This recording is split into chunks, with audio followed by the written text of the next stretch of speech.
So, history moves fast, like really, really fast, and different communities move and advance at different rates. And one of the fastest advancing communities is the African American community. I mean, just within the small time span between 1830 and 1896, 5 laws were placed. The first Civil War in American history happened. Officially, slavery was abolished in the Americas, and one major court case that would set the tone for segregation in the Americas was had. And that's just in those 30-some years. And since I'm a sucker for linear story plots, we're going to cover them one by one. And as is so often the case in history, our story starts far before our actual timeline does.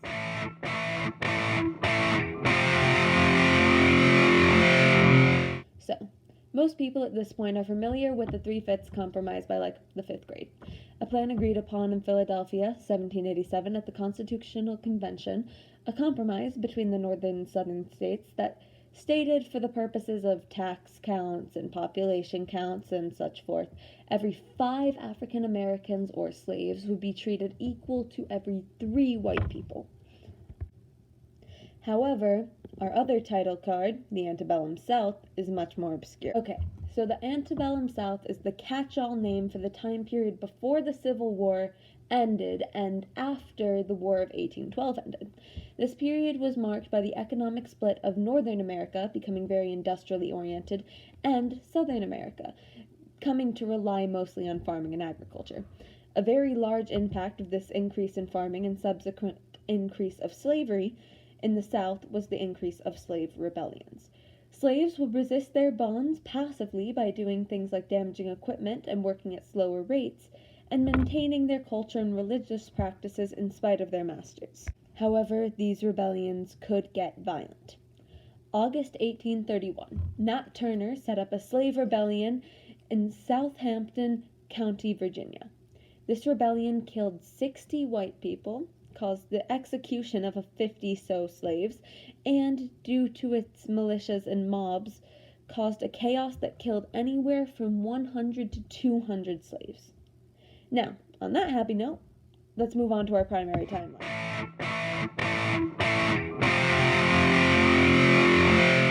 Okay, so Missouri was all like, Dad, we want slaves. And then Congress was all like, we would, but we can't have more of you with slaves than without, so... But then Congress said, okay, you can have a little, I'd rather you do it in the House, but we'll have to take it away eventually.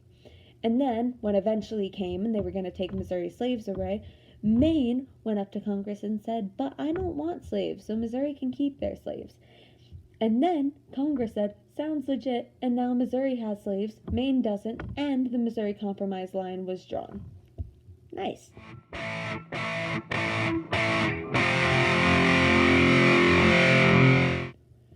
So, after the Mexican-American War, America gained a lot of land. Like, a lot of land. So, the Northern abolitionists and the Southern Confederates were fighting about how to divide the slave rights amongst the new land. So, with 5 separate bills, the U.S. Congress diffuses the political tension by, you guessed it, throwing in a whole bunch of other arbitrary rules. So, a basic summary is California is now a free state, Washington, D.C. would have to prohibit slave trade, and Utah and New Mexico have no slave restrictions, and the Fugitive Slave Law was passed. Now, the Fugitive Slave Law is important, so let's touch more on that. We all know the Fugitive Slave Law. Slaves must be returned to their owners, even if it's in a free state and all that jazz. But the consequences of this act were very important. This actively removed the escaped slaves' one way of freedom, removing all hope that these people had of eventually getting their civil rights back and being able to live happily with their families.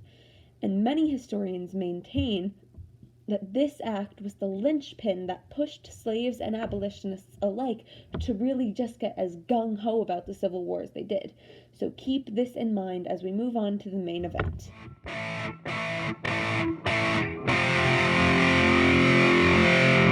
So, at this point, we all know the basics of the Civil War.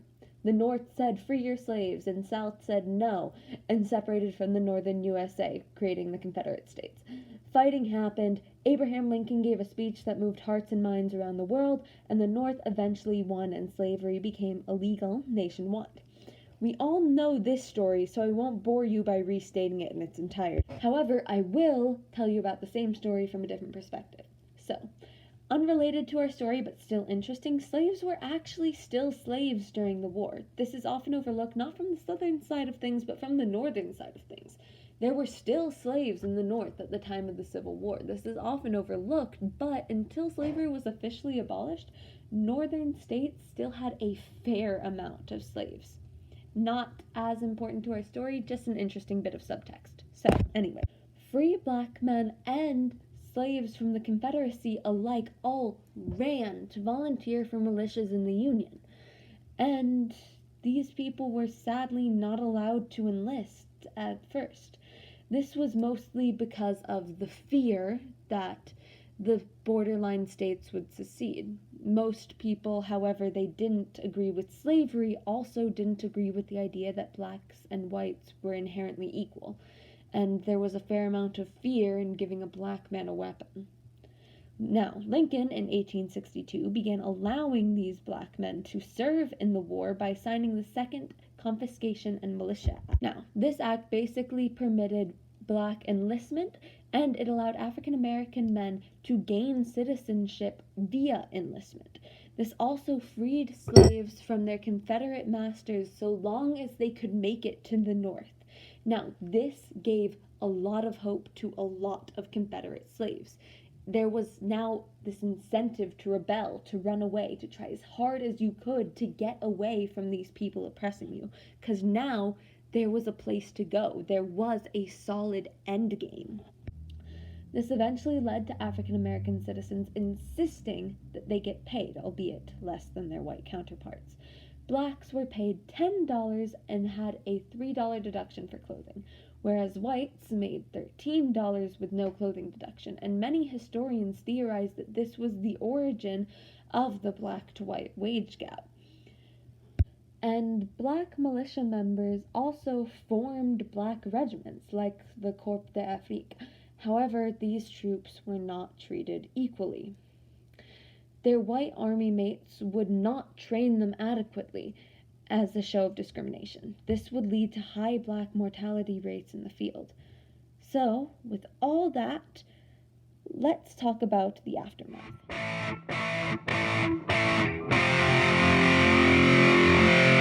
Okay, so I lied. This isn't exactly the aftermath, however, it's a part of the Civil War that happened around the middle that bears repeating in its entirety because it's very important. So, imagine this. You are a Union Army member, and you are entering the third year of the Civil War. The war is dragging on far longer than expected, morale is low, and many people are suggesting giving up when your president comes out to give a speech. This is where our soldiers are mentally when the Emancipation Proclamation is addressed. The Civil War has become a very unpopular war, and many people just thought it was time to give up. They didn't care as much about the fight as they used to. So when President Lincoln gives his powerful address reframing the war, he makes the Union cause seem objectively correct, the only viable option. And his claim that all slaves were henceforth free was a powerful message to the Union Army, and it boosted morale because it painted this picture of what the world would look like after they'd won the war, this idealistic utopia. Another thing to note here, a common misconception, is that no slaves were actually freed by the Emancipation Proclamation.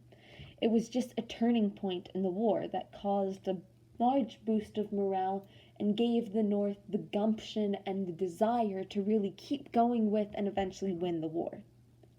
Alright, now that I got that out of the way, onward to the ramifications.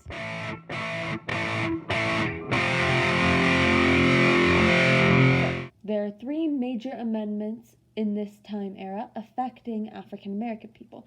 The 13th Amendment, stating neither slavery nor involuntary servitude, except as a punishment for crime whereof the party shall have been duly convicted, shall exist within the United States or any place subject to their jurisdiction. This basically stating that no more slaves. It's illegal now. Stop it. onward to the 14th Amendment, which states all persons born or naturalized in the United States and subject to the jurisdiction thereof are citizens of the United States and of the state wherein they reside. No state shall make or enforce any laws which shall abridge the privileges or immunities of citizens of the United States, nor shall any state deprive any person of life, liberty, or property, without due process of law, nor deny to any person within its jurisdiction the equal protection of the laws.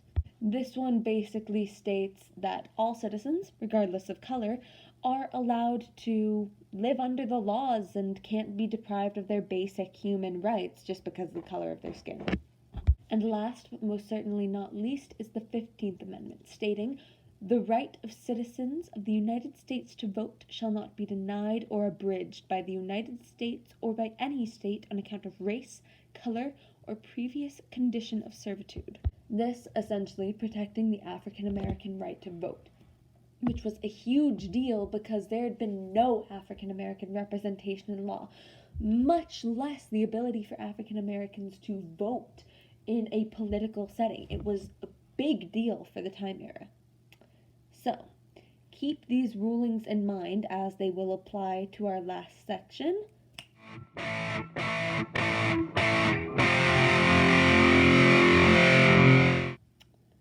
Separate but equal is a loving bit of hypocrisy spouted by the Supreme Court in the landmark case Plessy v. Ferguson, 1896. This case begins with a man, Homer Plessy, refusing to sit in the blacks-only railroad car. Absolutely crazy, I know. The Supreme Court upheld segregation as legal under the Constitution, saying that it implies merely a legal distinction, and it didn't imply colored people as any less valuable than their white counterparts. It just means that they're different, not that they're worse. Now, this set the precedent that the 14th Amendment, in particular, is only applied to political rights, such as voting, jury duty, etc., but not social rights, such as water fountains and railroad cars and being able to live happily, that stuff. Now, please bear this in mind, and please bear this precedent in mind of how segregation was equal and how everything was fine, how there's not actually racism, it's just different. Keep that in mind as we review the events of their effects and the synopsis.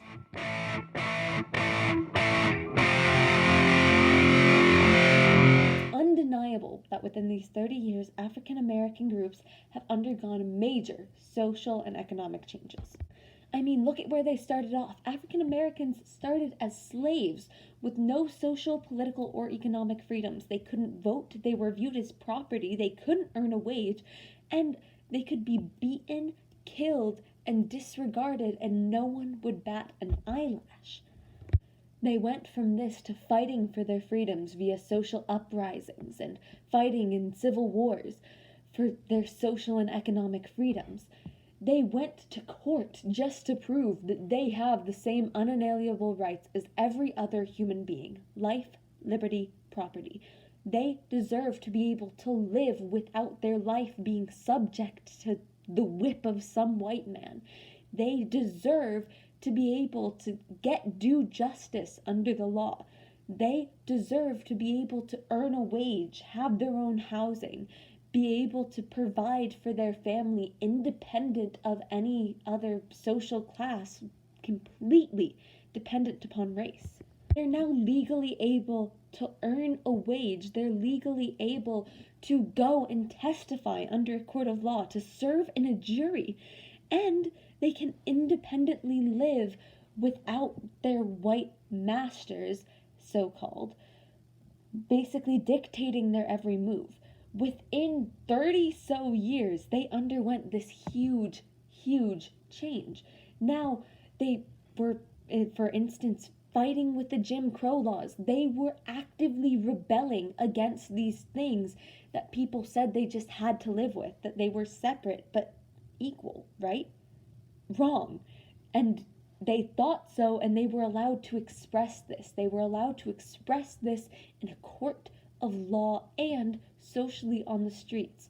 And sadly, within these protests, many African American people died. They lost their lives just because people thought that black people that were peacefully protesting on the streets couldn't be doing anything other than trying to harm someone. This fight against the Jim Crow laws really shows the social developments and lack thereof that have occurred. How they're allowed to protest socially, that while some of them might get injured in the process, the overall population is allowed to. It's not illegal. They're allowed to have opinions, and they're allowed to express these opinions in a nonviolent manner. 30 years ago, they would have all been beaten and killed for this transgression. However, within the time era of the early to mid 1900s, they were fine. They were allowed to protest against these laws that they saw as unfair. And this just shows the marked social changes that happened within this community. And economically, the wage gap from where I mentioned earlier lowered a lot. Obviously, it's still not completely equal at this time era, but they're still earning about 90 cents to the dollar, which, mind you, isn't good, but it's not awful. It's so much better than having to pay a sizable percent of your salary just to keep the job. And these kind of changes just continue to grow, especially into modern life. And the social changes and the economic changes, when compared to the modern day, are obscene. You saw that marked change within those 30 years with the extra time that it's been given within that century or so. So much change happened.